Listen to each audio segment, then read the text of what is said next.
everyone, this is Brandee J, Luxe Curves TV. We are here in beautiful Los Angeles, California with one of my favorites. I love her to death.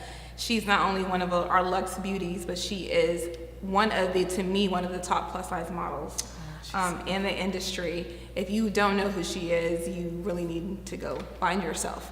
I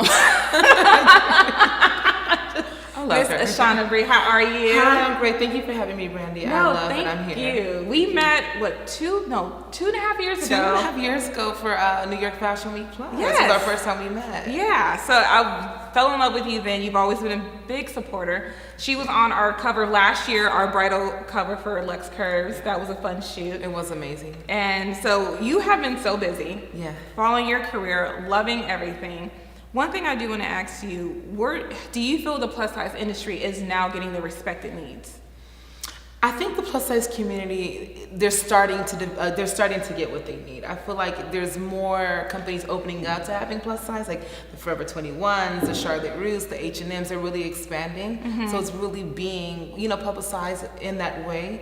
But I also feel like as far as runway shows, it's still not on the platform it deserves to be on. I definitely think there should be more showcase and intermingle with the main or straight size models and plus models together. And how do you feel what do you think needs to happen for that to happen?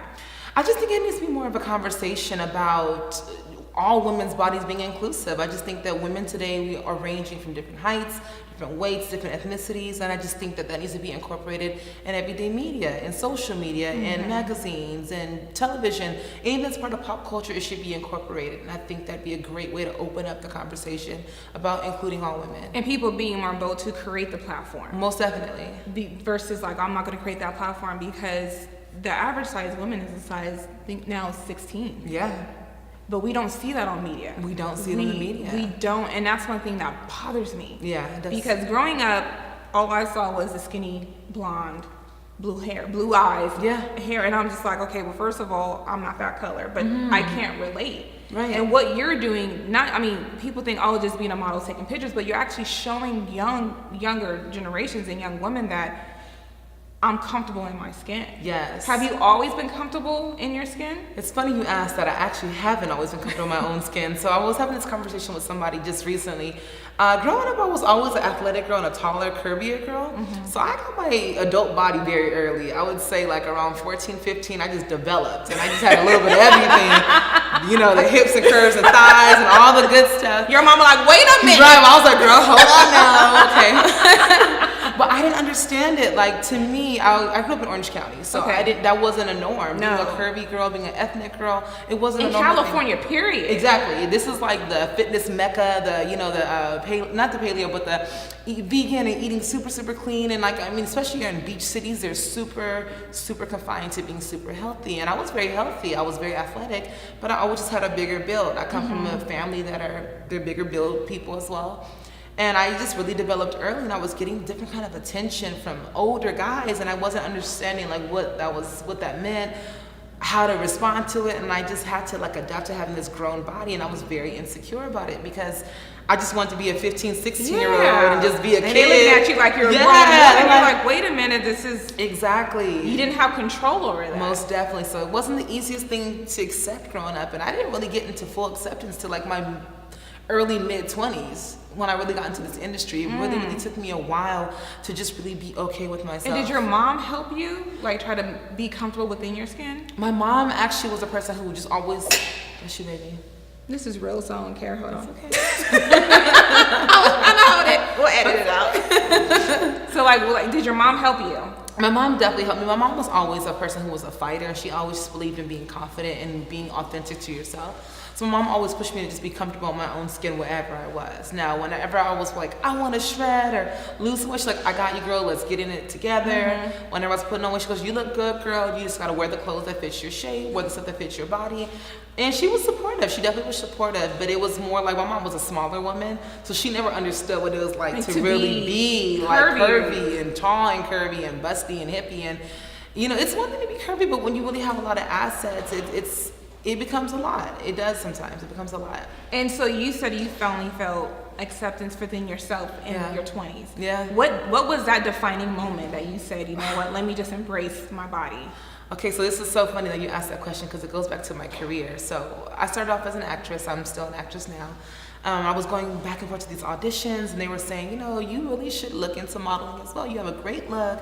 You're super unique looking, and I just never saw myself as a model. I'm like, I'm a thick girl. Like, I don't see the models that look like me. They're like, no, there's an industry, a plus model. There's an industry developing. You should look into it.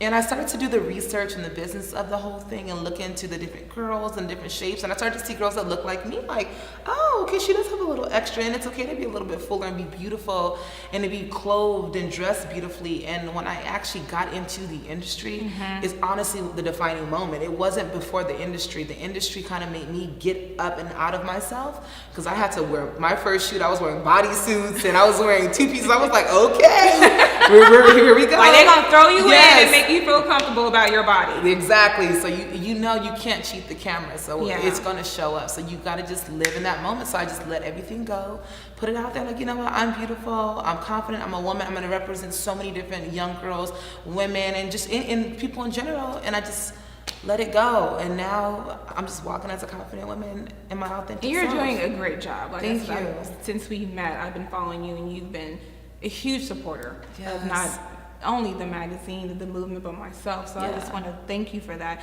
Being in the plus size industry, one thing I always do feel like, and I'm very honest about this, the industry started because of the Black woman's body. Yes. But we don't get that praise. Right. It's the other races who get more of a praise than we do, when this industry would not exist if it wasn't because of our body types. How does that make you feel as a Black curvy model in industry that was created for us, but we don't get that recognition? That is such a real thing. It's really like discerning to me, only because it's exclusive. Like, a lot of things in the community where like hairstyles and different appropriations become okay, but when it's us, it's deemed as ghetto or too much, or deemed as not the norm or too much. And I just think that it really is hard at times, because you see girls with curvy bodies but don't look like you, and they don't want to put you forefront. Now, I'll give you an example of what I mean. Lingerie companies are big examples of that, because the lingerie companies, hips and curves, you really want to fill out your lingerie or swim. And it's sexual and sensual, but it's also, every woman for the most part would wear lingerie at some point in her life, but you never really see a lot of Black women or women of color forefront. And I think because the marketing feels like, well, if we put a Black woman on the cover, a lot of women are not going to be able to identify with that body. They're going to be like, I don't have those hips and curves, so that's not me, or that's not me, so they wouldn't purchase. Where they might put a girl on there, maybe Photoshop her to be more curvy, and then people will be like, oh, that's something I can wear. And it's discerning, because I just think that they need to include everybody. It needs to be inclusive. It does need. It needs to be more inclusive, but it needs to be more of giving the respect when the respect is due. Most definitely. Realizing that it's the body types that we have, that we were born with. Exactly. That we had to learn how to deal with to fit into society. Most definitely. Like the whole booty craze is a thing right now. Like, that's the thing. Like, everybody wants a butt, and I mean, there's all this like. And we've had our butts for years. Forever. I've had this wagon I've been dragging since I was a kid. So forever. We don't need no butt pads, no butt injections, or anything. But it's funny how now that's becoming the norm, and we're just like, wait a minute. Right, it's a new norm. And I remember watching a segment on one of these the TV shows, the morning TV shows. They're like, oh, the new booty craze with Iggy Azalea and J-Lo. I'm like, who? Like, these people, I mean, J-Lo has always had her butt, so I'm not going to discredit J-Lo at all or anybody else. So what I'm saying, they mentioned Iggy Azalea, and we all know she's had a little help. Yeah. She's had a little help with her situation. But out of all the women that have had naturally fuller, butts, they didn't even mention them. They mentioned one person who's augmentated, and another person who, she has a little butt, but J-Lo's very athletically fit with curves. So but no one of no one that's like natural, like we've always had this. Like a Serena. She's got a booty. You can put Serena. She's athletic and she's curvy and she's got she's always had that. Always. What do you think it's going to take for them to give us that respect? I think it's going to have to be more conversation. There has to be more women forefront fighting for us, so us fighting for ourselves in a positive platform. I think sometimes when we're fighting, things tend to take a negative turn for some reason, and I feel like when we're uplifted in the most positive way, it opens the floor up. And I think a good example of a person who's kind of done that is like Zendaya, with her whole Zendaya is I think she's African and white. Her dad's African, she's half. but she embraces her African culture, her braids, and she will like let them know like, hey, like this is not okay to misappropriate my culture or, you know, talk about me because I'm wearing, you know, dreads or wearing braids. And then she's a person who's on a public platform. So I think more women who have a public platform or more people in general can speak up, and people don't have to always be black. People need to just be open to what's real. And people speaking up, going out, having campaigns. Yeah. You know, going viral. Going viral is a big thing right now. So like YouTubes and the Instagrams and getting like yourself out there and pushing out there can probably change the mode.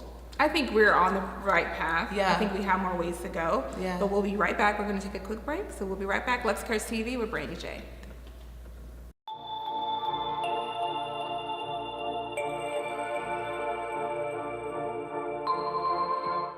Hey everyone, we are back at Luxe Curves TV. Sorry, we're just having a lot of fun off camera with plus size model Ashanna Bri. But you're more than a model. I feel like you're an advocate for, to me, when I look at you, you're an advocate not for just for curvy women, but for black women and for young girls. And being in the limelight, you take on that responsibility by really asking for it. Yes. Have you had any backlash since, you know, putting yourself out on the platform as a curvy plus size black model?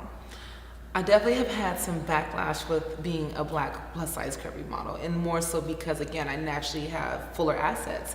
So sometimes people, when you put something out there, instead of getting like, oh, that's a beautiful photo, like I'm really inspired, you get that, oh, you thick, girl. Like you still get those responses, and those things those have always been things that I try to stray away from, only because it's the stigma of sexualizing women. And I just think that modeling is a thing that, you know, you're selling clothes, you're selling a campaign, you're selling something, but not, almost never sex. With plus size modeling, I noticed that they try to keep you a little bit more covered and a little bit more, you know, closed in. So like sex is not necessarily a thing that you're selling, and I'm not a men's magazine model, just to be clear. So it is different when you get that kind of response of that, and you know, people again who just don't accept the fact that curvy is okay. It's a blessing. It's a thing. It's a real thing. It's a real thing. It's like, an everyday woman real thing, and it's something woman. that, one thing I do like, it's just more about, they don't expect curvy plus size women to be comfortable in their skin. Most definitely. Versus on showing their skin. Most definitely. And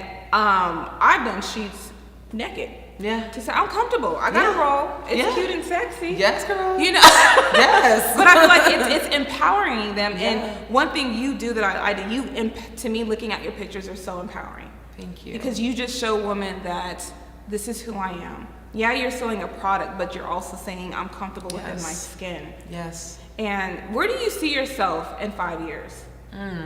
In 5 years, I see myself producing a television show or some type of talk show. I really want to get out there and use my voice to be an advocate to young women, especially because there's such a transition with women who are young, like teenagers, adolescents, then becoming adults, and the transition it takes to become that person. And honestly, with modeling, I really want to, you know, have my own company. I want to have something that really, whether it's like a fitness line or a bra line or just something, I'm going to think of something that we really need that we don't have. And I'm really going to develop that. Because again, one thing that I've learned about being a curve model is things need to fit. Things need to support, things need to make you feel comfortable and feel good. You don't want to have to be adjusting and tugging and pulling. So I want to develop something that's really going to help women just really, again, continue to embrace their curves. So and do you ever feel like, because to me, I tell people there is a difference between curvy, plus size, and BBW. Yes. Do you feel like we all get lumped into one? And if you, how does that make you feel? I do feel like the whole curvy, plus size, and BBW gets lumped into one. And I think a lot of that comes from the mode that's changing. So like if we're looking at the modeling industry, once you're out of a size 6, you're deemed a curve model. So like in everyday life, a girl who's a size 6 or 8 is not a plus woman by any means. I mean, at all. But in the industry, that's deeming you as a plus size model. So then the whole skew of like plus size, curve, and BBW, it's such a spread. It's so open that people interpret that as whatever they think that means. So like somebody could say I'm a BBW, but then somebody say, oh no, somebody who's a much fuller woman's a BBW, but there's not really a thin line. So for me, it kind of, I won't say it bothers me, but I just feel like it's so hard to distinguish who's who these days. I just think things are blurring together. Yeah. To me, being one thing, it's being in front of the camera, behind the camera. Yeah. I can tell the difference. Okay. Obviously. Yeah. And I've been told they don't consider me plus size. Yeah. Because my waist. Yeah, exactly. Is a size 32. Depending if I lose weight, can be at 28, 29. Right. And that was when they're like, Brandee, you're not true plus size. Right. It's your thick or your curvy. Yeah, you're curvy. Yeah. So I do feel like we have to do a better job as defining that. Most definitely. Because I do see BBW women who like, oh, I'm a plus model. No, you are not. Right. This is true. It's so funny. I had this conversation. No, it's so funny. I had this conversation because I have my brother, sister-in-law. There was a girl who was a BBW going in on a rant, like, you know, all you like wannabe, like you guys who are plus models, you size 12 and 14 girls, y'all not real plus models, and you're not this and you're not that. Like, I need to see some real roles. I need to see some real stuff sitting in clothes. But like the modeling industry says, like, even for the average girl, they're gonna use a size 00. And I'm gonna tell you a lot of reasons why. It's because when you're shooting in clothes are not always true to size. So like they need the smallest girl possible for that clothing, because if it runs small, they gotta move you up to the next size up. But if you're on the biggest spectrum, there's no way to move up, so they can't shoot those clothes. So like when they shoot a lot of plus size models, they're shooting girls that are size 10, size 12, size 14, and that's not really plus size, but in the industry it is.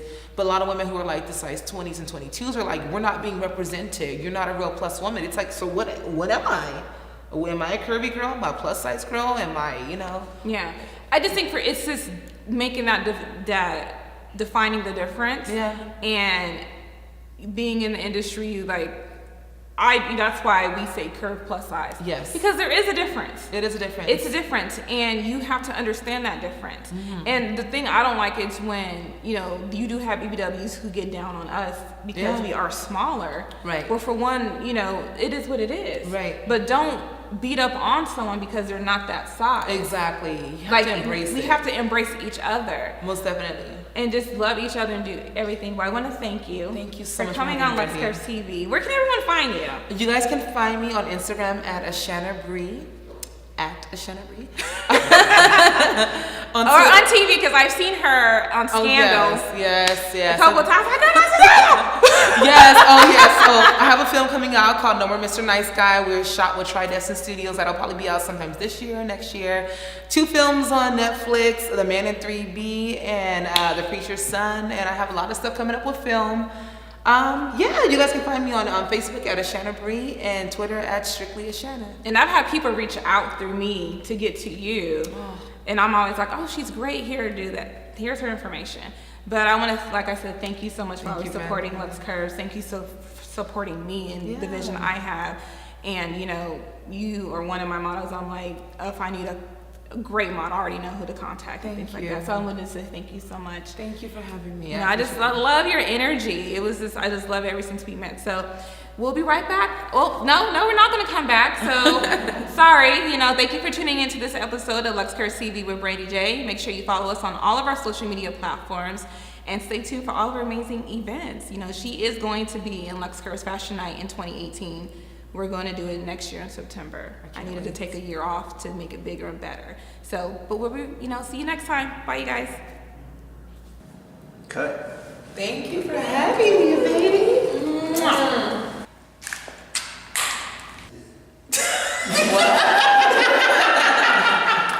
I always call you Ashanna. I think it's easier because that's just the way it's just more familiar. Yeah, Ashanna. I always say if I mess up, just go with the flow. So I'm always calling you Ashanna. That's okay. I'm always messed up. I know sometimes like if people like will slate my name in acting as Ashanna and my movie Ashanna. I'm like Ashanna. Somebody